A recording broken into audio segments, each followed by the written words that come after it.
গত ভিডিওতে আমি আপনাদেরকে বলেছিলাম সুভাষতর সামনে প্রত্যেক বুধবারে একটা হাটের মতো বসে, আর সেই হাটে কি কি পাওয়া যায় তারই কিছুটা ধারণা আমি আজকে আপনাদেরকে দিব। আর এখানে যে ব্যাগগুলো দেখতে পাচ্ছেন এই সবগুলো ব্যাগে কিন্তু অনেক সুন্দর 400 টাকা করে ছিল। আর এখানে ছিল বাচ্চাদের ব্যাগ, আরও ব্যাগ। আর এখানে কিন্তু ব্যাগের দোকান ছিল প্রায় 4 থেকে 5টি। আর এখানে যে শাড়িগুলো দেখতে পাচ্ছেন এখানে শাড়িগুলো হচ্ছে 200 টাকা করে বিক্রি করছিল। আর এখানে বেডশিট কভার সহ বিক্রি করছিল 350 টাকা করে।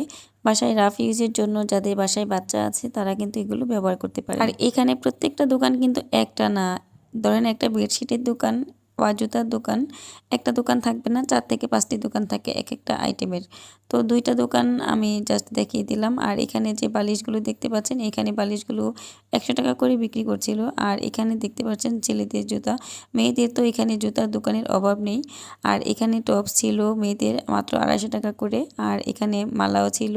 আরও অনেক কিছুই পাওয়া যায় এই বুধবারে হাটে। আর হাট ছাড়াও একদম শাহজাদপুর থেকে শুরু করে উত্তরপাড়া পর্যন্ত কিন্তু ভ্যান বসে। আর সেই ভ্যানগুলোতে কিন্তু এক্সপোর্ট কোয়ালিটির সুন্দর সুন্দর জিনিস পাওয়া যায়, যেটা বুধবার ছাড়াও আপনারা অন্যান্য দিন আসলেও পাবেন ভ্যানগুলো।